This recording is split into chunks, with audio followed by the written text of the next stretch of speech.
All right. Well, welcome everyone to the fifth meeting of this Rulemaking Advisory Committee for Department of State Lands Division 89. Thanks for all your great participation so far. This is we have 6 meetings scheduled total, so this is our second to last meeting. Just a reminder that to use the virtual hand raise whenever possible when you have something to say. That helps me see who wants to speak much better than an actual raised hand.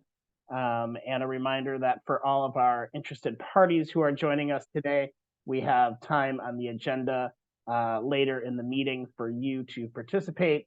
But for the bulk of our conversation is going to be focused on our Rulemaking Advisory Committee members.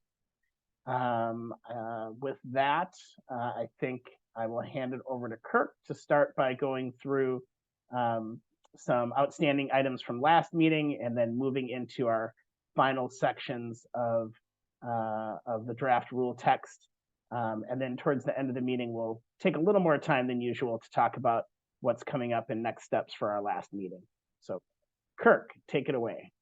Okay, thank you, Steve. Hello, everyone. Appreciate your joining us this afternoon. I think we're approaching the home stretch for the RAC here, so we appreciate your hanging in there through these meetings.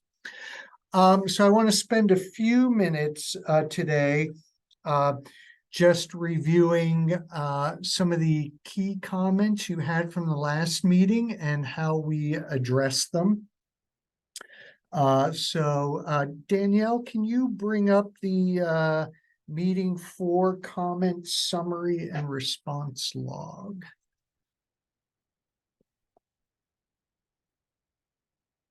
Sorry, I forgot to tell you I'd need that.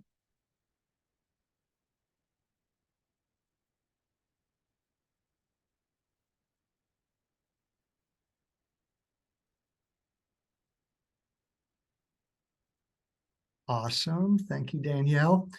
So for the RAC members, you received a copy of this a couple weeks ago, but there are a few things I did want to make sure that you were aware of in terms of changes that we made based on your comments from the last meeting. So I won't go over all of these. I'm just going to focus on the more substantive ones.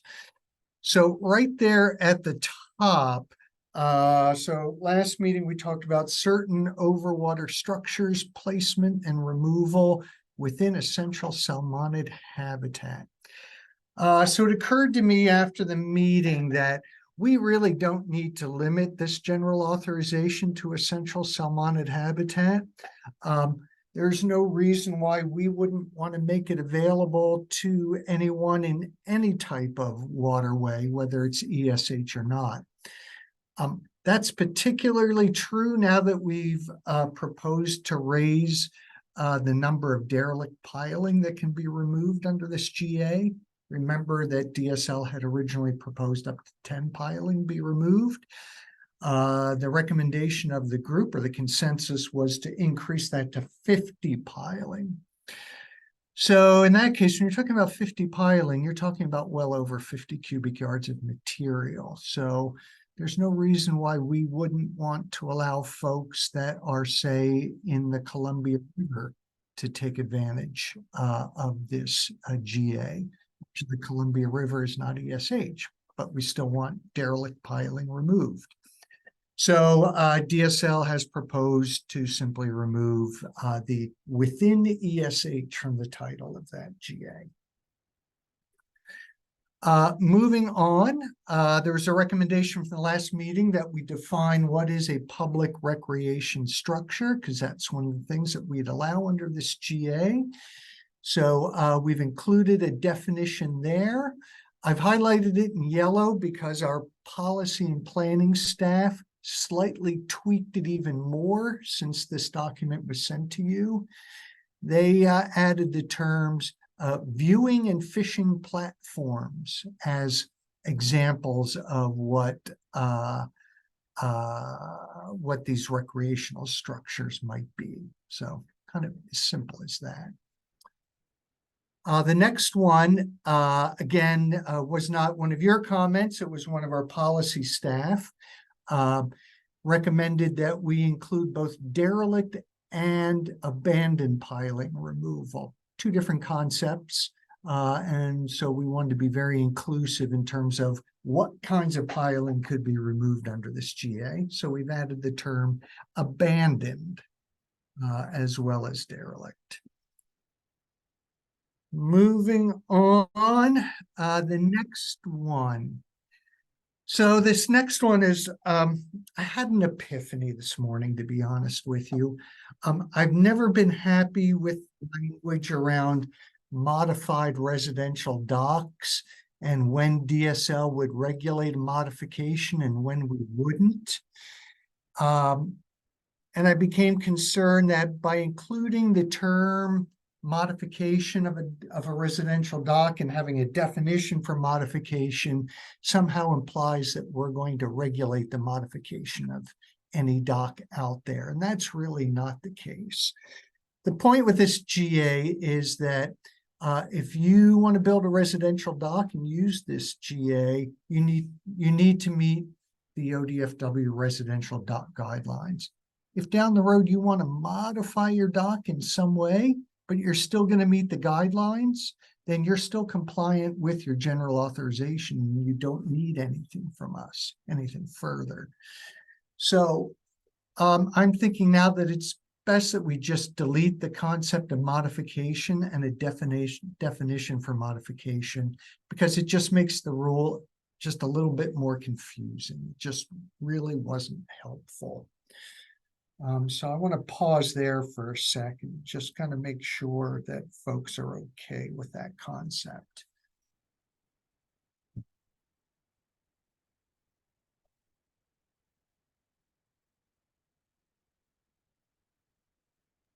Okay, I'm gonna. Not seeing any hands. Yeah. Okay. Go ahead. Okay, I'm gonna move ahead then. The next comment. It was the consensus of the group, again, that we raised the number of derelict piling that could be removed up to 50. So we changed it accordingly, and we did change the wording to derelict and abandoned. The next two are not particularly consequential, so I will skip those. And I'll go on to waterway bank stabilization. So that was the other GA we talked about last month.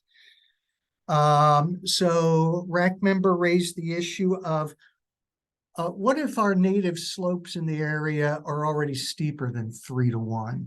Do we still have to tier or slope our banks to no more than 3-to-1? Because that would seem odd. So we agreed last time that we would adjust that. So the wording now says, unless otherwise approved the department, when natural slopes within the waterway reach are steeper than 3-to-1. So in that case, you can go steeper than 3-to-1. The next one is there was some concern. Folks wanted to see a more specific timeline or date by which revegetation needed to occur after bank sloping was done. So we've said planting of native veg must be completed by March of the year following establishment of new contours, unless otherwise approved by the department. So that would, that otherwise approved by the department acknowledges that in some places in Oregon, you really can't get in and do planting in March. It's too early. So we give you the flexibility on a case-by-case basis to do it later with approval by the department. A RAC member also brought up the concern about requiring irrigation in places where there is no power or there is no access or right to water. Good point. So we've modified that language to say, where power and irrigation water can be made available, irrigation must be provided as necessary, et cetera, et cetera. And then we also touched on weed control. So we've added the term, our statement, invasive weed control must additionally be provided until vegetation is established.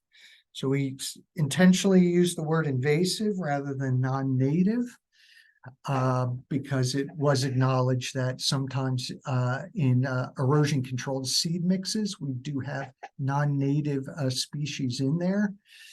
So we still want people to use erosion control mixes.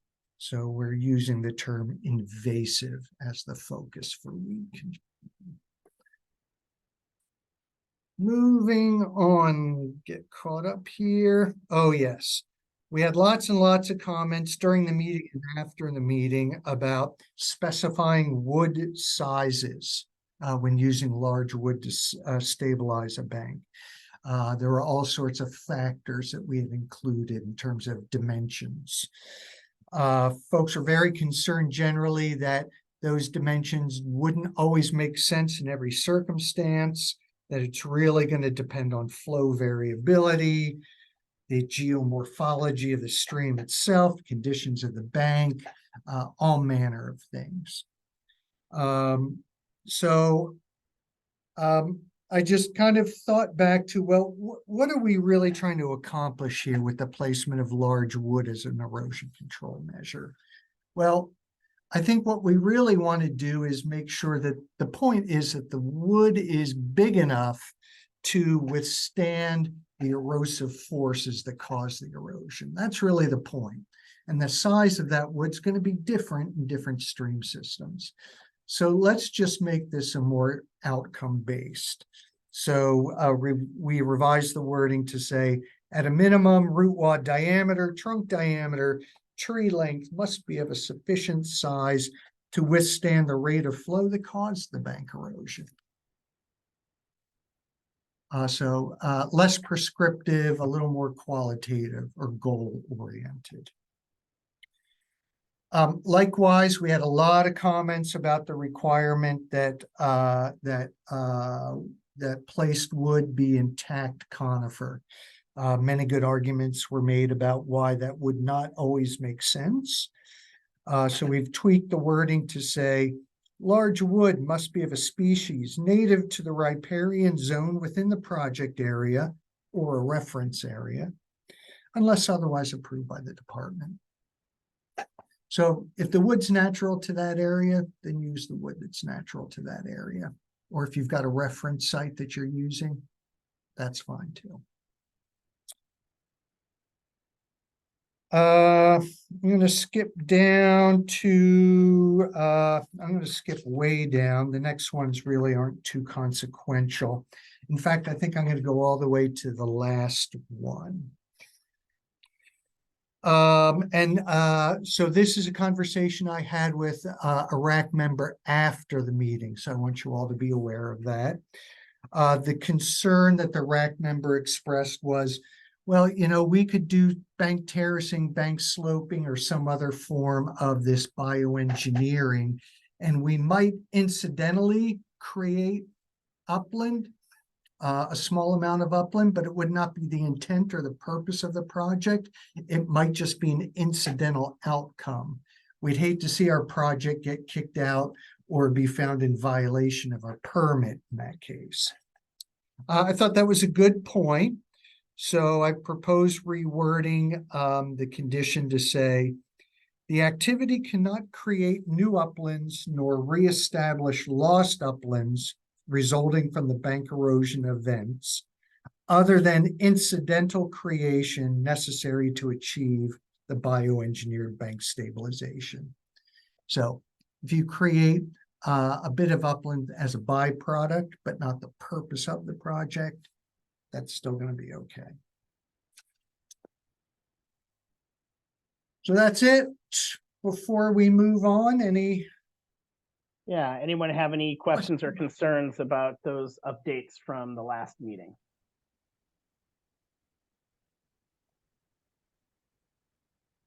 All right, I think we can switch to our new topics for today.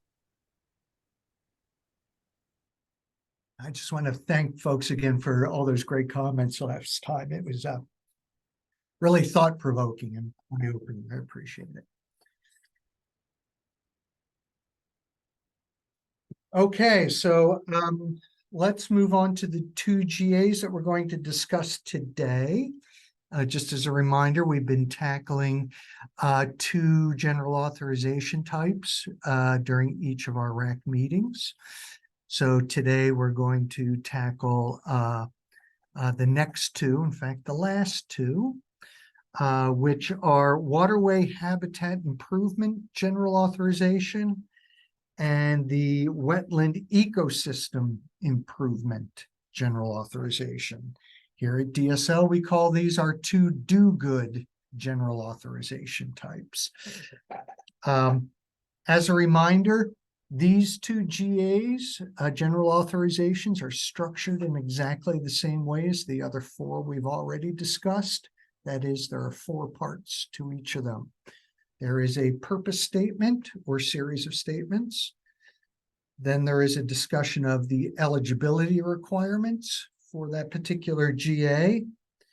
Then there is a description of what exactly the authorized activity types are for the GA.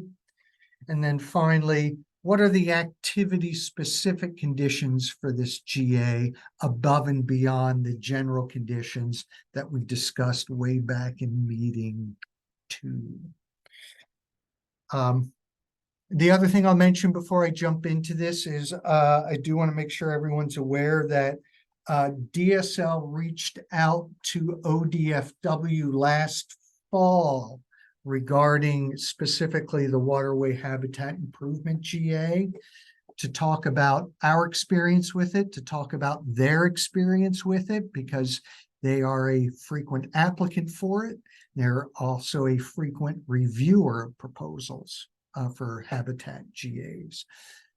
So we had a series of meetings with ODFW in the fall of 2022 to talk about this GA and what it might look like for the future. So I do want everyone to know that we did kind of pre-work this one quite a bit with ODFW. So let's take it from the top, waterway habitat improvement purpose. So you'll see right away, we've already changed the title of this GA. It used to be called the Waterway Habitat Restoration GA.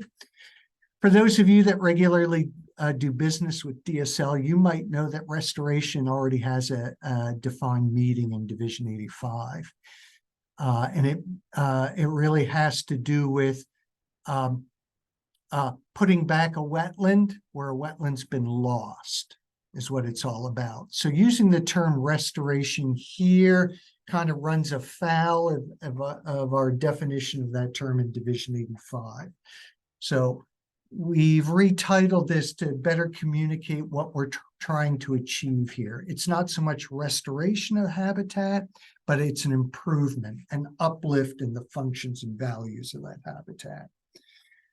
Later on in this rule, we do define what we mean by improvement, by the way.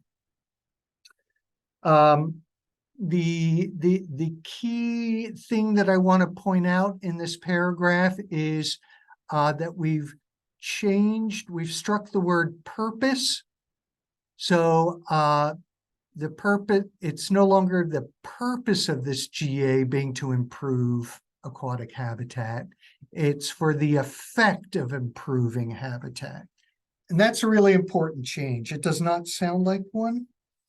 But what we often run into is a scenario like this. We will get a road department that will submit an application, a GA application to us.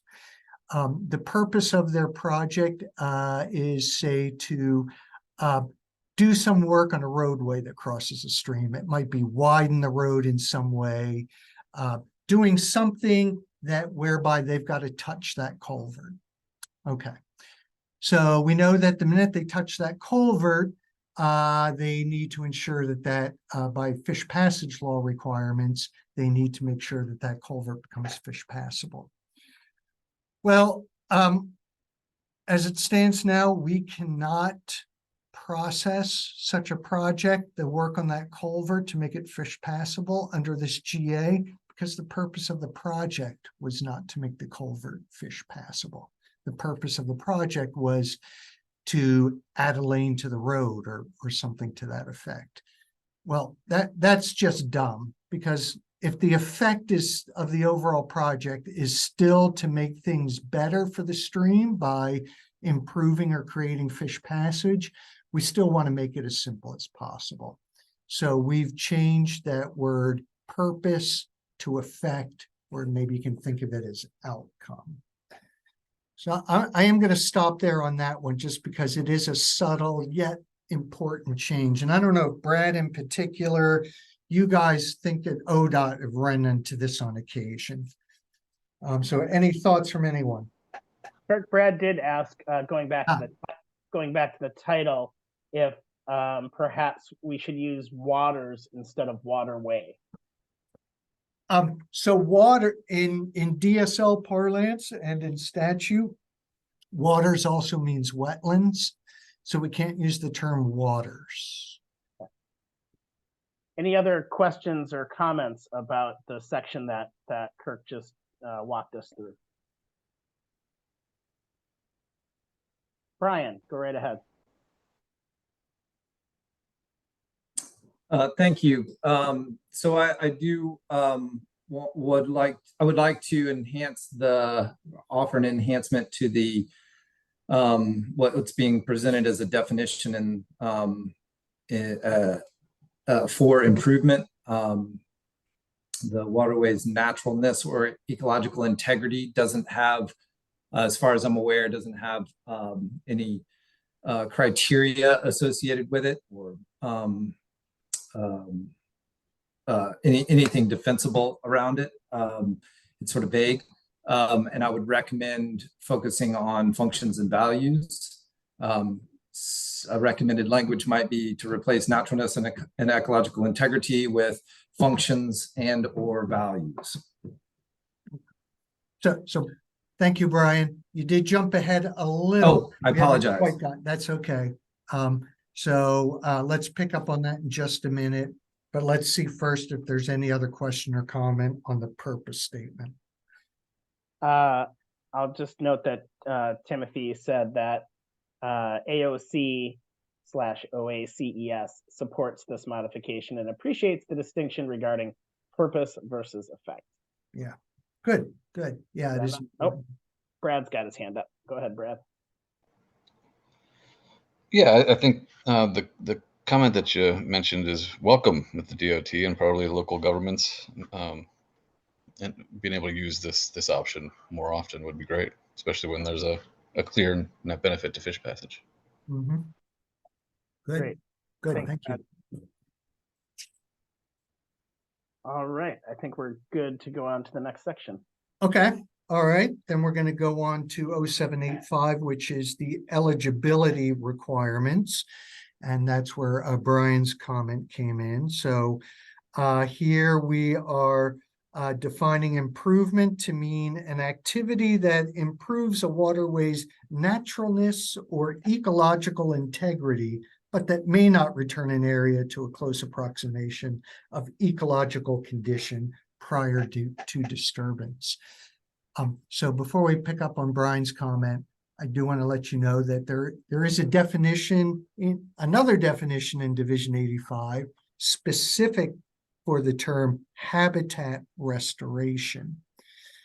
And that definition talks about restoration having to be a close approximation of pre-disturbance conditions. And we did not want to set that high a threshold for this GA. That's a very high threshold for restoration or improvement work. The point that we're trying to accomplish here is if we are making things better, that's the sort of thing we want to qualify for GA. If we're returning things to their natural pre-disturbance condition, that's the sort of thing that's actually in many cases exempt from rule. Okay. So Brian, your comment was, if I heard correctly, you were concerned about the terms naturalness and ecological integrity as being a little bit vague or undefined. And I'll certainly agree with you on the concept of ecological integrity. I guess that could mean different things to different people. So Brian, did I hear you say, can you repeat what your proposal was? So I'm imagining as an applicant wanting to demonstrate that my project is an improvement. And to me, the opportunity to demonstrate that there's a function, a lift to functions and or values would be a demonstration of improvement. Not that I want that to be required in order to qualify for the GA, but I believe that putting in the language that it improves waterways, functions, and or values would help clarify for the applicant and resource coordinators what sort of standards might be required if there are questions. Okay. So before I check on other comments, I want to make sure that you don't mean that applicants would be required to prepare a functions and values assessment to prove that? Currently, there isn't anything that would require that, and I would not promote that as a requirement. But having something, if I'm imagining a resource coordinator saying that a project doesn't qualify for this general authorization, that allows the applicant to say, well, the functions, and to demonstrate that there is improvement in functions and values and tie it into the OAR. Okay. I think I understand that. Other questions or comments on Brian's proposal? What do folks think about changing it to deleting naturalness or ecological integrity and replacing with functions and or values? Hi, this is Melinda. Sorry, I'm trying to figure out how to raise my hand at the moment. I can't find the button. I'd say I'd recommend let's think about the wording carefully on that one, just so we don't accidentally word it in a way where function and value assessments are required. Without one, I'm not sure how we would show that there's improvement. We also, what if one function improved, but another one decreased? We want to think about that. I mean, overall project might be improvement, but do they all have to improve? So I'd use caution on the wording so that we don't accidentally make it more challenging to qualify or accidentally increase workload beyond what's intended. Thank you, Melody. I would echo that recommendation. Okay. Nancy said that ODFW supports the recommendation. Okay. Any other comments? On either what Brian proposed or Yeah. this section. Yeah.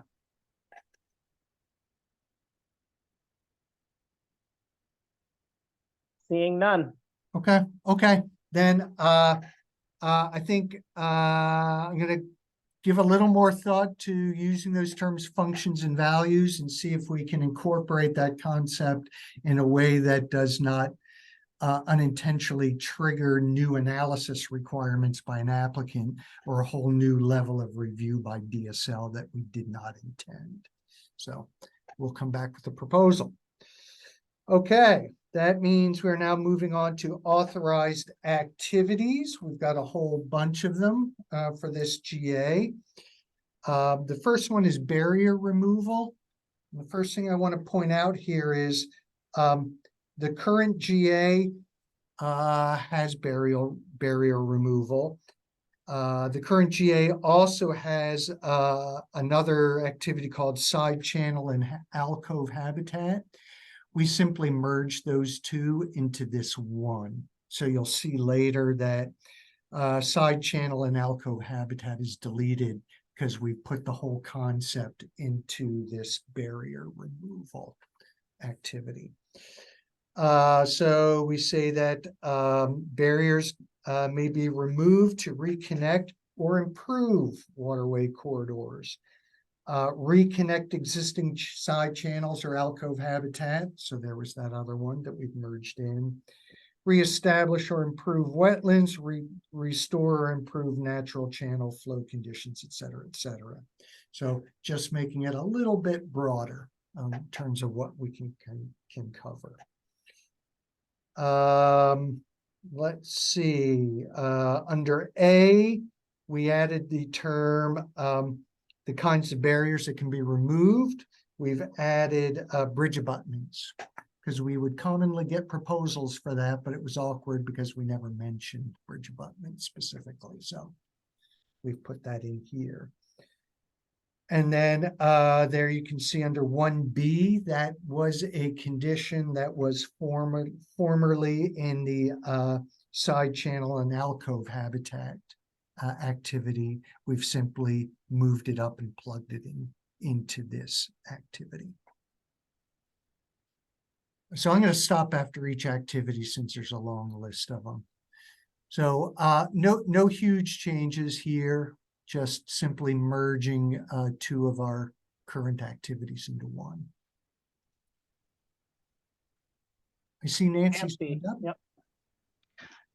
Hi, thanks for time to comment.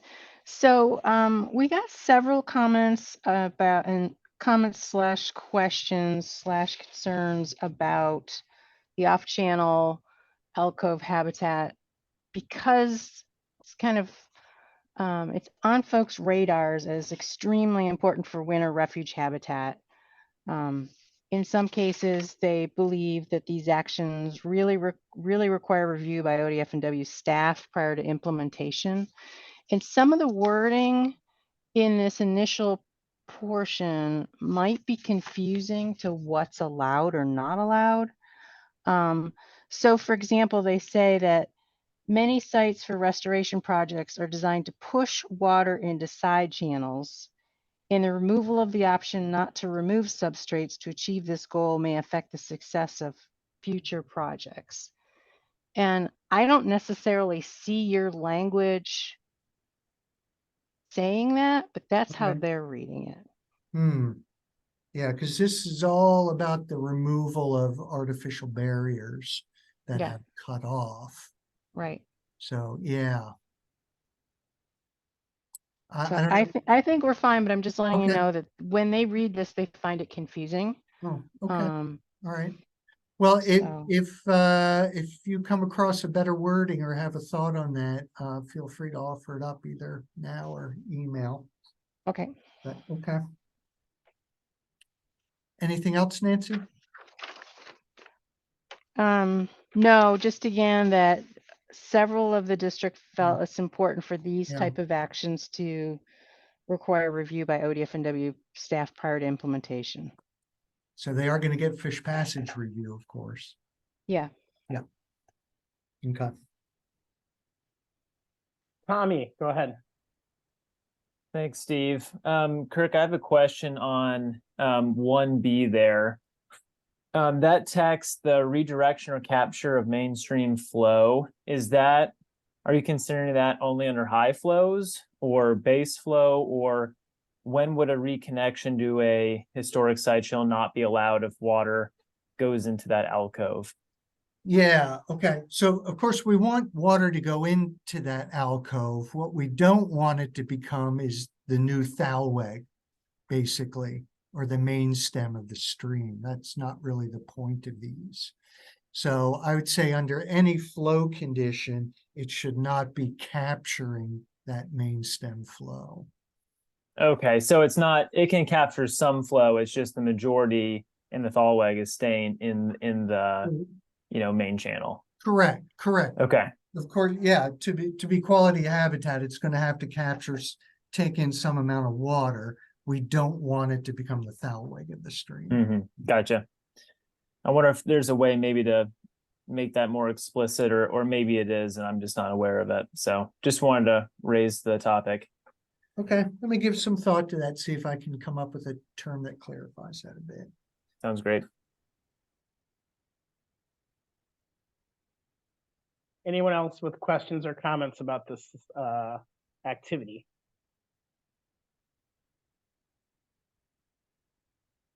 All right, oh, Nancy.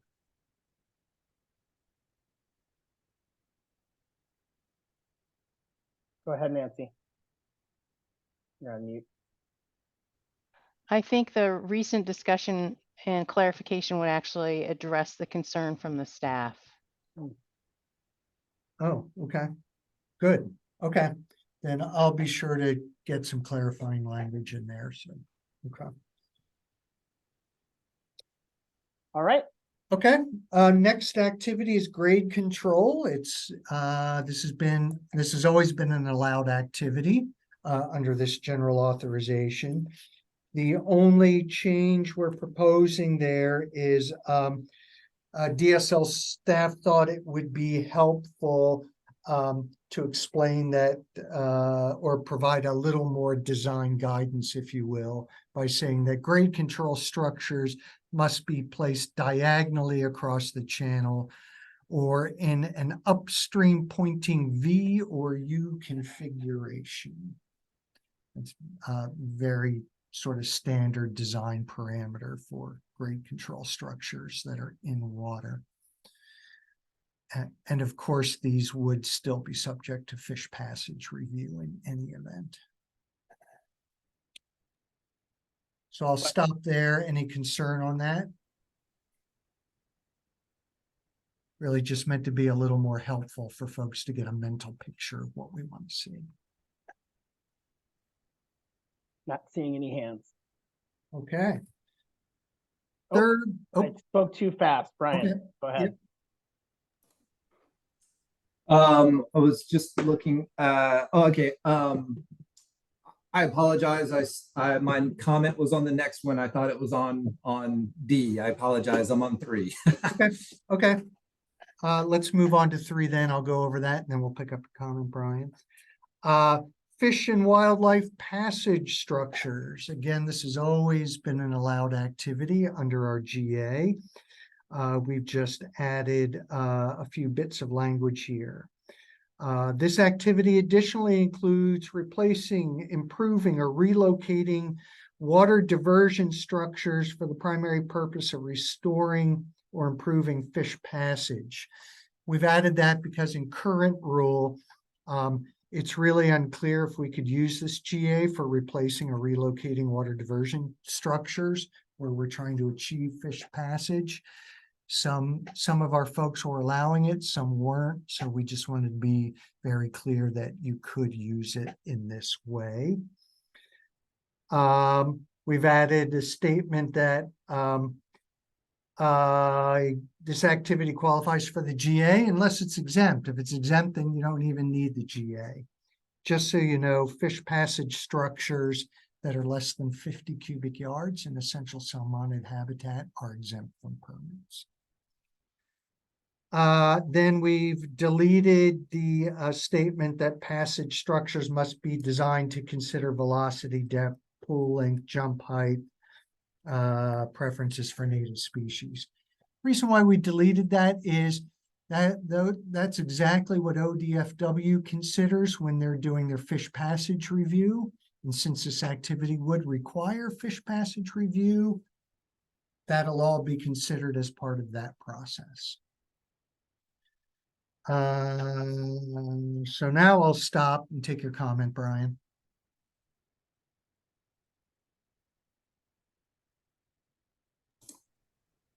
Thank you. You actually answered part of my question. I was curious about the activity includes the initial section there describing activities. It sounds like the additions were to add activities that for the resource coordinators to know that these activities are covered. My comment essentially was trying to say how can we, it seems like this limits by including these, and it implies that there is a limitation. But I guess I can understand that you would want to include things that have been previously not seen as applying, but also you also have but not limited to in the language. So I think you just answered my question. Thank you. Okay, fair enough. Any other comments or questions on fish and wildlife passage structures?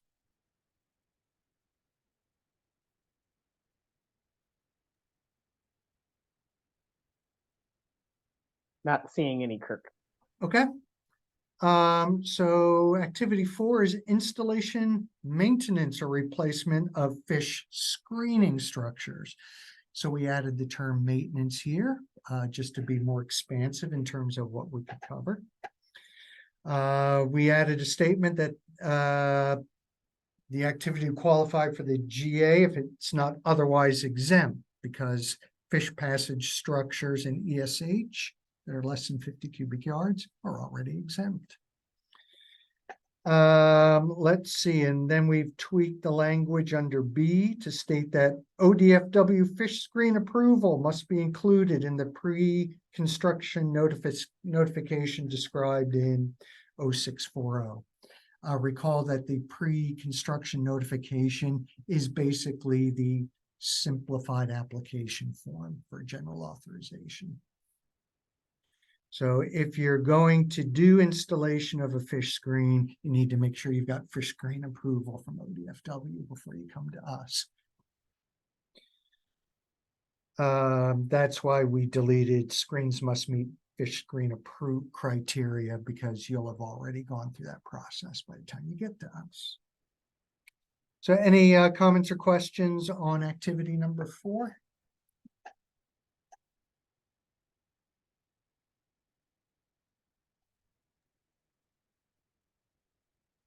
Not seeing any, Kirk. Okay. Next activity, 5 is porous weirs. We've always allowed porous weirs under certain conditions for this general authorization, and we're proposing to keep it here, and we are not proposing any substantive language change. Any concern with that? That one's generally worked pretty well for us.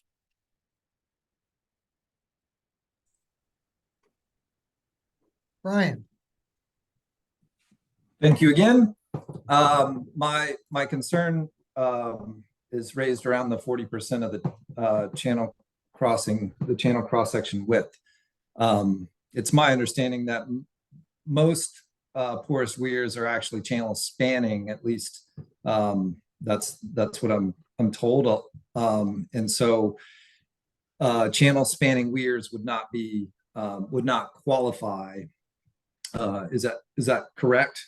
Yeah, that's right. When we have full channel spanning structures, that really warrants a higher level of review, not only by DSL staff, but that's typically something that we want to have a deeper discussion with ODFW about, and potentially National Marine Fisheries Service, and the timelines for the general authorization process do not allow for that. So hence our limitation here. Okay, and often porous weirs are used as grade control structures. However, I'm concerned, and the grade control structures don't have that same limitation. And so I'm concerned that appropriate use of porous weirs for grade control would not be authorized, because it's perceived that porous weirs that span the channel should not be authorized. So I'm not clear at the moment how to facilitate grade control structures that are porous weirs, or identify that is something that could be included as one of the types of grade control structures, versus just slipping into, it's a porous weir, it can't span the channel, you can't construct it. So maybe there's some additional work, discussion to be had there in order to identify how to facilitate those types of structures as grade control structures. Okay. So I'm hearing that that there might be some confusion, that if it's a grade control structure, it can technically be channel spanning with some limitations, but with a porous weir it can't be. And when is something a grade control structure and when is it a porous weir? Correct. Yeah, there's a Hmm. desire to utilize porous weirs from their value for the system, the functions of the system, and so it seems like those would be promoted, and so the utility of those as grade control structures seems like it would be desirable from the Department of State Lands perspective. And so I would want to try to encourage those versus would find a way. Maybe I would like to try to find a way to facilitate those where appropriate. Okay, just making a note here.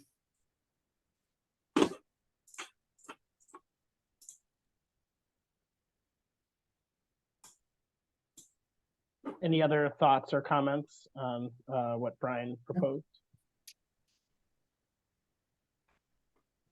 Or thoughts from you, Kirk, for that matter?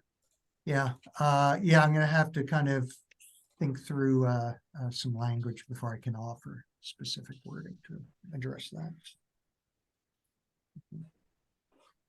Or other questions or concerns about this section, this activity? Not seeing any, Kirk. Okay.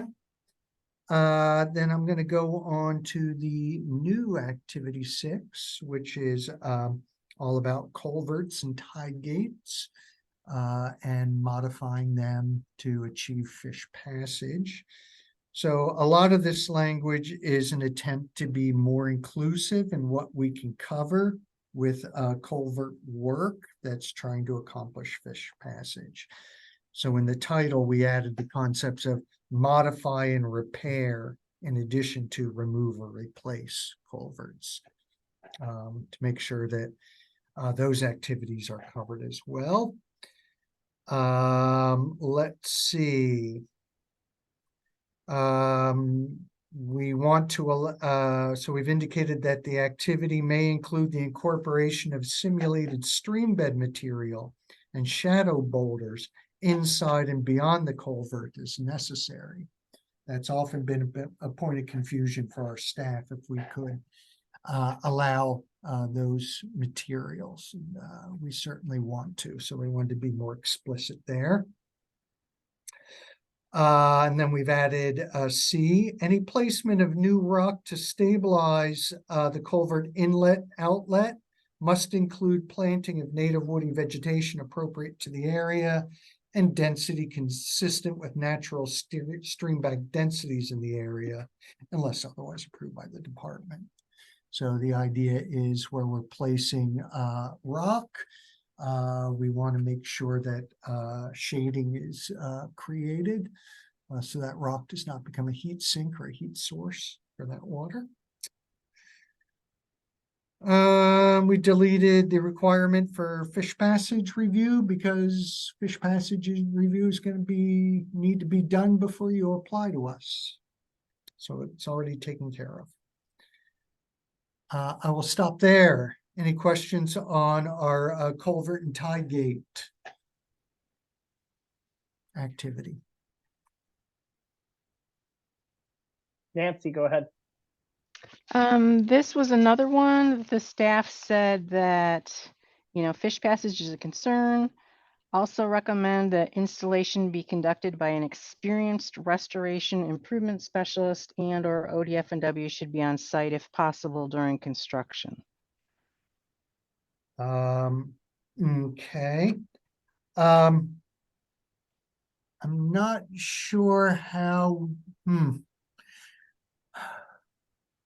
I'm not sure how we could require a certain classification of person unless that classification has some sort of licensure with the state of Oregon.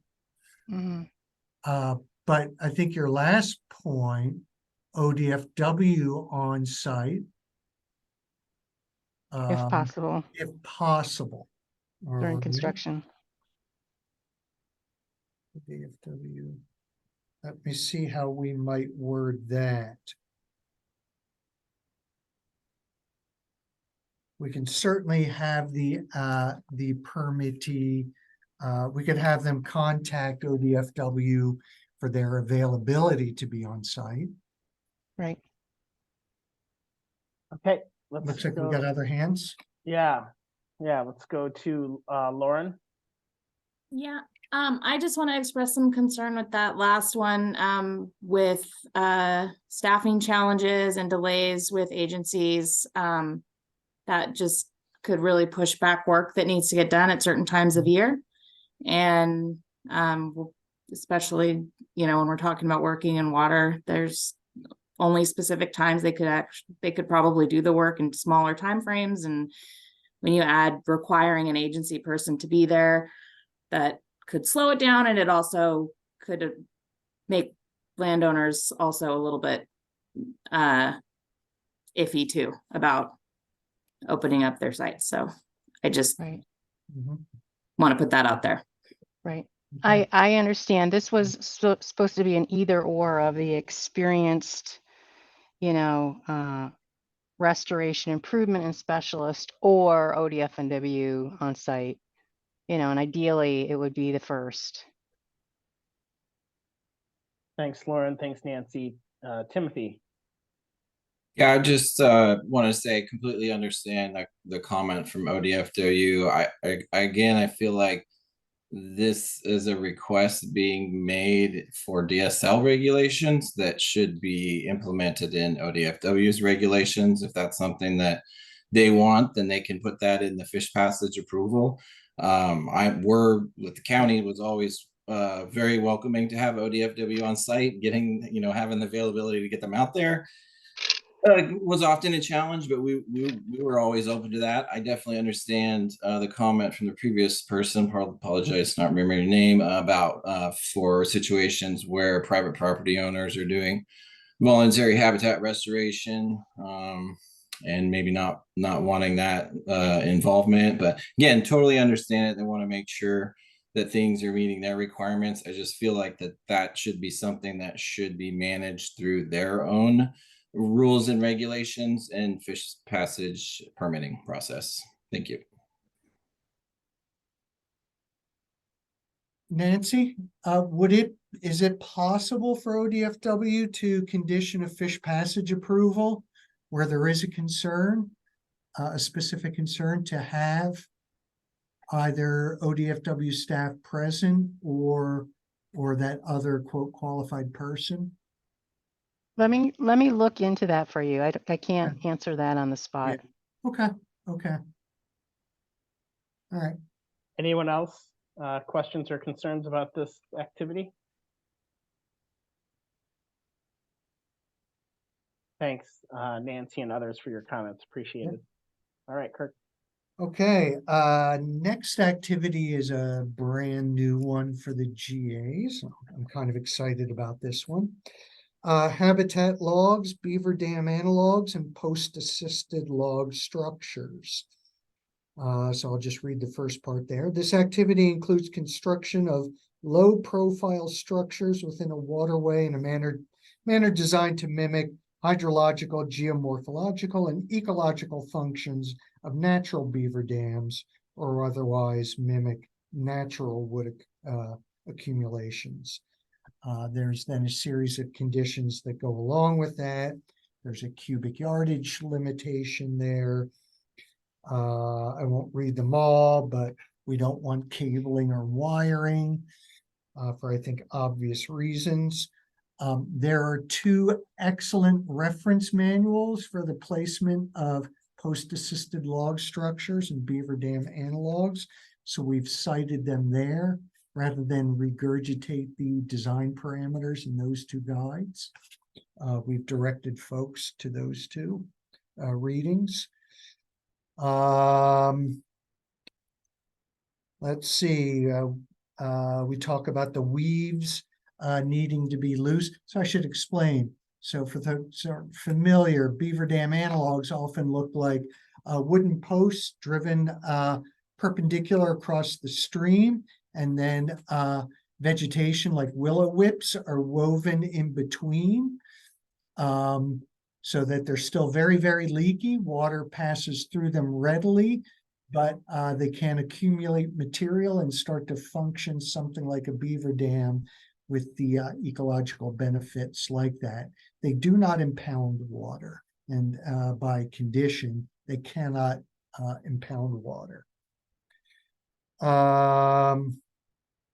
Let's see, what else? Oh, there we go. No water may be diverted from the waterway for beneficial use, in which flow is delayed or slowed by the project without an appropriate authorization from OWRD. So if you're going to pull water for beneficial use, I think everybody knows you need to have a water right to do that. So thoughts on that. If folks aren't familiar with this technology, just Google beaver dam analog or postal assisted log structure. You get lots of good pictures of what we're talking about here. Final comment before I turn it back over. We are getting a lot of applications for this activity now. In many cases, we're having to push this activity to an individual permit, which takes a lot more time on the part of the watershed councils, who are the typical applicants for this work. We're just looking at a way to try and streamline this activity, given the great ecological benefits that it can have. So comments, please. All right, let's start with Lauren, please.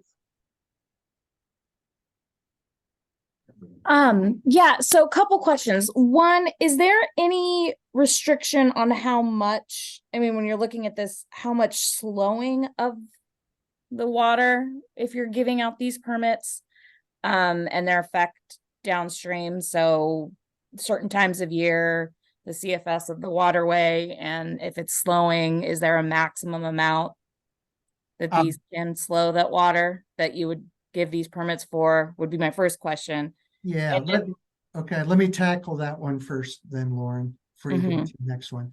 So the limitation would be fish passage related.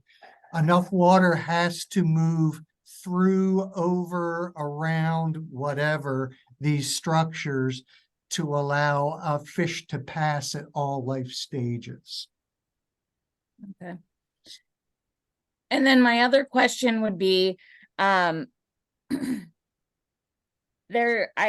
mean, we remain concerned on these for debris being washed downstream when are putting in these artificial beaver dams, and they're not obviously permanent structures, for those downstream water users later having to remove washed down debris that wasn't there in the first place. So what's the requirement for, I mean, that looks like for protecting downstream landowners from, or those who are on the water downstream, from effects of this debris being washed out into their space and then having to clean it? Right. Okay. Well, there's certainly nothing in rule right now that in the proposed rule, I should say, that addresses that. Of course, there's nothing for any of these activities that addresses that. To my mind, the only thing that I'm aware of, or recourse, would be if a downstream owner wanted to pursue it, would be a tort claim. If they've suffered damages, then they potentially got a tort case on their hands. I am open if there's some language that we could incorporate to help address that concern. Yeah, I can noodle on it. I could think about it. I'm just concerned that if we have we go forward with this permit and there's a lot more of these going in, and maybe not by people who, I mean, even if they follow the guidance, maybe they don't put it in right and it's quickly washed out, then what does that look like? Okay. Yeah, if you have any thoughts that you can send along to me, I'd love to see them. Thank you, Lauren. Tommy, go ahead. Thanks, Steve. I just wanted to start off by thanking the department for including BDAs and PALs as a separate category. I think it's going to be really, really helpful for the watershed councils and to you and other folks who are doing this stream restoration work. So just wanted to start off by saying we really appreciate it. My main comment is about letter A, the fill requirements, and I'm wondering if we can make that a 100 cubic yards per half mile, I think it is, that the grade control structures use, just to be consistent across those two categories. Let me find that real quick. 7A. So your proposal, Tommy, is 100 cubic yards per half mile. Yeah, and I think that's, I don't have it in front of me, but I think that's consistent with the porous weirs and the grade Yeah. control structures. Yeah, But yeah. a fill per length Okay. would be appropriate there. Yeah, that would be consistent with the other activities. I'll also note that the two reference guides that we've put in the proposed rule also talk about how much material is advisable per length of stream as well. Yeah. So that's another point of guidance that folks could use. So folks have any concern with Tommy's proposal to make it consistent with our other habitat technologies? That would be 100 cubic yards per half mile. Yeah, any concerns about that, or you can always give a thumbs up if you support it.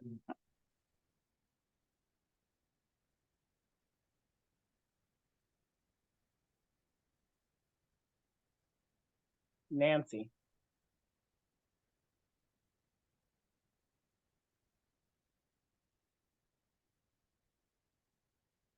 You're on mute, Nancy.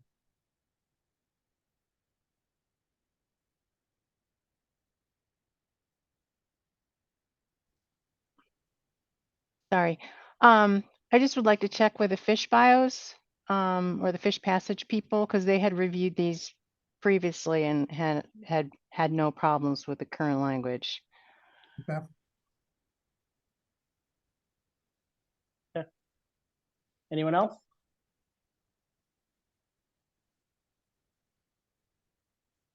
Okay. Okay, then moving on to activity 8, engineered log jams. So you might recall that engineered log jams was an activity that we had in the stream bank stabilization GA. We proposed to delete it from that GA because nobody really uses engineered log jams to stabilize a stream bank. At least we don't get applications for that. Folks are generally using it for the purposes of improving habitat within the waterway. So we've moved it to what we think is its more rightful home here. So this was a simple cut and paste exercise. I did not change any of the language when I moved it over, but I have caught something right now just looking at it under 8B. It says large wood must be intact conifer. Oops, you guys did not like that before. So I'm going to, on the fly, propose that we change intact conifer to species native to the riparian area or reference site, the same way we changed it for other forms of large wood. So comments on engineered log jams as a habitat restoration activity. Nancy. So the previous, in the last meeting, when you changed the language on the root wads and the length of the, I think we should go back to the language that you changed in last meeting for this as well for A. Okay. So make it more outcome based. Yes. Yeah, okay. Thank you. Yeah, that makes a lot of sense. Okay. Anyone else with thoughts on that or anything else in this activity?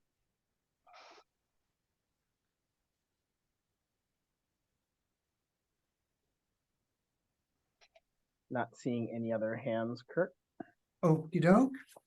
Last but not least, we added a new activity that's maintenance and reconstruction of stream habitat structures. It was never clear to us if someone came to us and wanted to rebuild a habitat structure. Can they do that under the GA? And we just want to make it really clear that they can do that under this GA.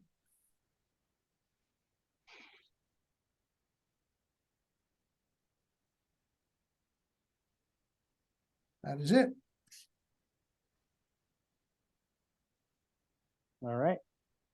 Not seeing any Okay. hands for this. All right, then I'll move on. We have just a few changes to the activity-specific conditions. Under 2E, except for beaver dam analogs, only erosion-resistant rock from upland source may be used, no broken creek. Concrete or asphalt is allowed for any activity. The reason why we call out beaver dam analogs is they do not use erosion-resistant rock from upland sources. They use river run gravels as part of their construction. Native materials, this is very similar to the change that we made last month for the previous GA for stream bank stabilization. We want to make it clear that even though we want native materials used, there are some cases where non-native materials do need to be used, like straw bales, jute fabric, other biodegradable materials, rebar pins, ballast rock, stuff like that. And then finally, we generally do want these restoration activities to be self-sustaining. The exception would be beaver dam analogs and post-assisted log structures, which are not intended to be self-sustaining per se. They are intended to deform and breach over time, just like a natural beaver dam would. So we don't expect that beaver dam analogs be built to be bulletproof, so to speak, and never require.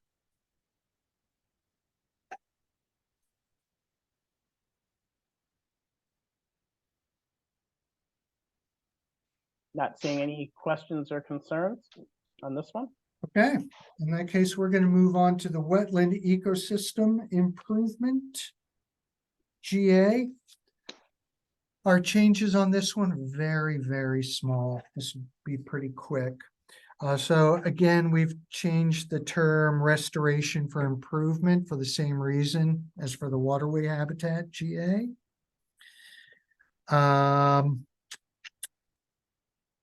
Let's see. Under eligibility requirements, we deleted sub 5 that says minimal adverse impacts.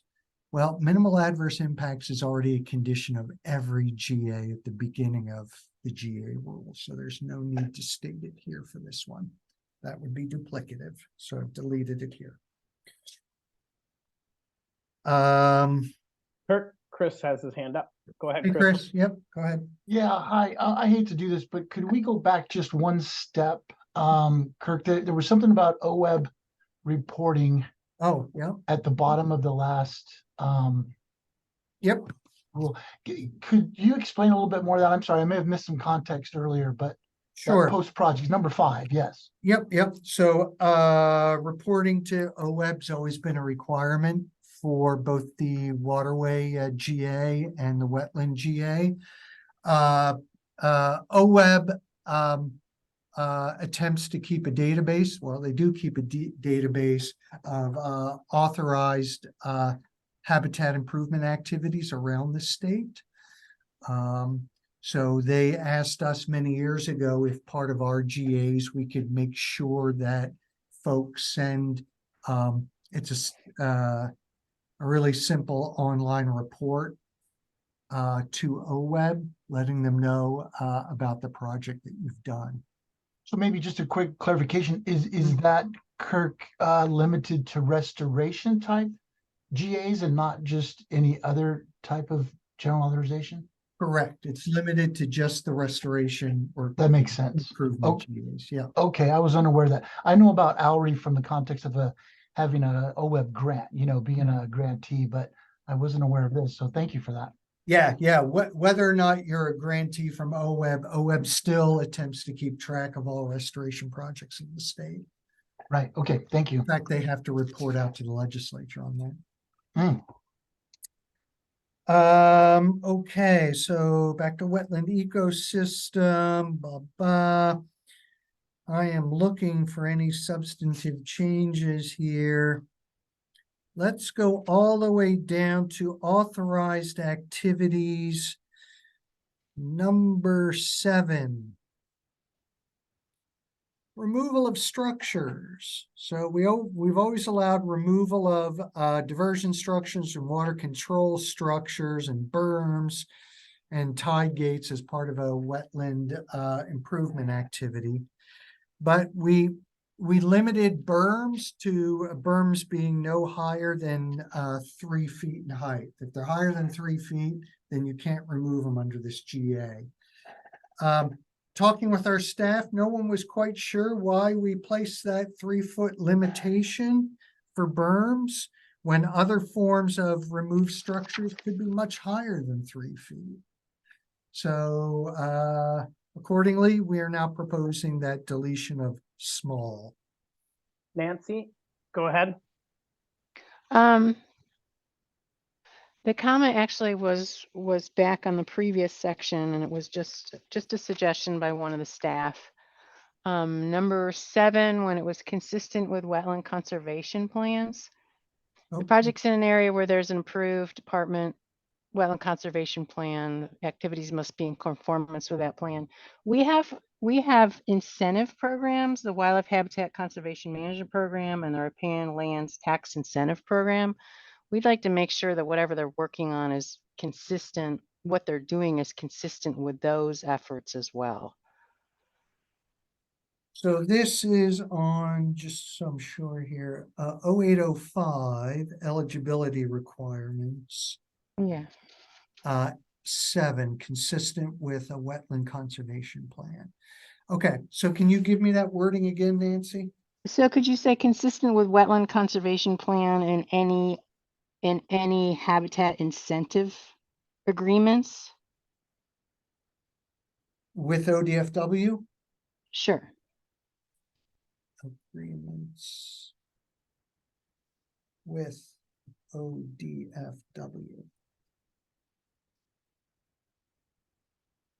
Okay. I might that'd be great. just make it a separate condition, but okay, gotcha. Great, thanks. Seems obvious enough. All right. Okay, then I'm gonna jump down to activity 8. This is a new one. Placement of exclusion fencing in wetlands where necessary to protect plantings from herbivores. Exclusion fencing may be placed in wetlands. This is just a clarification. Some of our staff were not clear whether or not we could allow under a GA people to place fencing around plantings like this. So we just wanted to make abundantly clear that, yeah, if you need to protect new plantings and wetlands from herbivores, you may fence it and be covered under this GA. Go ahead, Chris. Just real quick, I might suggest the word temporary be considered in that number 8 somewhere. I say that because normally we go back and remove those great point. Exclusionary fences or cages. Great point. Okay, let me get that here. I don't think we intend to make those permanent. Right. Once they're free to grow. Yeah. Okay. Got it. All right, and then the last activity is maintenance and reconstruction of improvement structures. It's just a parallel. We added the same thing to the waterway habitat GA. So we figured let's throw it into the wetland GA as well, just for parallel structure's sake.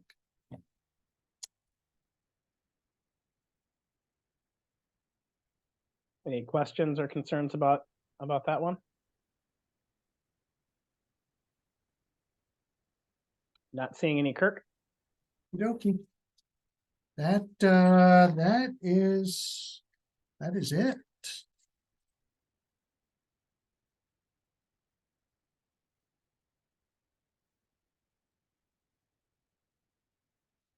So just so just a reminder then to Nancy and Lauren, it sounds like I've tagged both of you to offer up some suggested language on a couple issues that both of you have raised. So feel free to email that along to me.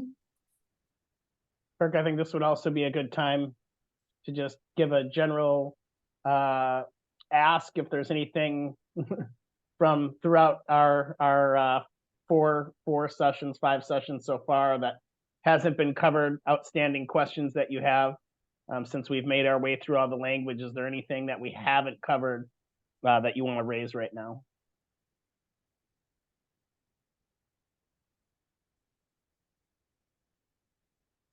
I think you covered everything, Kirk. You got it all. Yeah. Go ahead. Folks might notice if they're looking at the Division 89 rules, there is actually a 7th general authorization in there that is not on our agenda to talk about. It's the placer mining general authorization. I think I mentioned this back in meeting 1, but we are not going to be dealing with that one as part of this rulemaking because that GA is for a very, very specific and very, very limited audience. So if we were to ever tackle that GA, it would be with a Rules Advisory Committee that has the proper representation from the mining community. All right, let's open it up to our interested parties. If anyone has any questions they'd like to ask or comments on any of the changes that we've discussed today.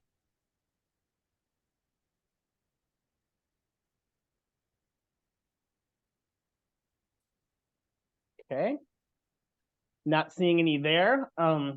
So I'm going to hand it over to Danielle to talk about our next meeting. But Kirk, I think you'll come back with final, based on today's conversation, just like you've done every time, with final proposed language based on the comments we heard today. And then we'll move into what Danielle is going to talk to us about. Okay, thank you. So we've finished our rules. Great job, everybody. I think it's been a very enjoyable process throughout, and everybody's had great comments. And Kirk, you've done a wonderful job with everything, and I really appreciate all the work you've put into it. So our next steps, we have, even though we're finished with all of our rules and looking through those, we still have another RAC meeting. And that meeting is to go over the materials that we use to put into our notice of proposed rulemaking. And those are the things, the need for the rule. This is all stuff that goes out for the public in general. And so we have their need for the rules. We have a fiscal impact statement and cost of compliance and a racial equity statement. All of those are required as part of this notice of proposed rulemaking, which, even though we've been in this rulemaking process and we've had the RAC, it's what kicks off the official formal rulemaking process. And so Kirk has worked on these and drafted these, and I've reviewed them and he did a great job. But we do want your input on these portions of the notice of proposed rulemaking. So we'll be getting those out to you as soon as we can, hopefully with the next week. Kirk is going to make the changes, the edits to today's language based on our conversations, and we'll get everything out to y'all next week. But it should, it's all pretty straightforward. You'll see, I will point out that you'll see in the racial equity statement that it says the RAC has discussed this, and that's us. We're discussing it next week. So like, even though it already says that the RAC has discussed this, it's our draft for what's going to go into the notice of proposed rulemaking. And hopefully it should be a short meeting. Everything with those are pretty straightforward. I think where we can get a lot of expertise from y'all is the fiscal impact statement and the cost of compliance. But from what I saw, from what Kirk put together, I think it's pretty comprehensive. So I don't know if there's any questions about that in preparation for next month's meeting. No? Okay. So we'll be distributing for the purposes of this RAC, a final track changes document, right? With our final proposed changes. Next meeting, Kirk will go over that. We'll also distribute the reports that Danielle mentioned, and we will see if there are any comments on those as well. Chris? Just real quick, Danielle, could you clarify, is your intent to send us that draft language on the fiscal impact and the those other okay, prior to next meeting? Okay, thank you. Yes, you'll have that ahead of the next meeting. Great, thank you. All right. So that's what you have to look forward to at the next meeting. I'll echo what Kirk and Danielle said. Thanks everyone for your comments today and throughout the process. This has gone really well and been really productive. And enjoy the rest of your afternoon, letting you go a little bit early, and we'll see you next month. Thanks, everyone.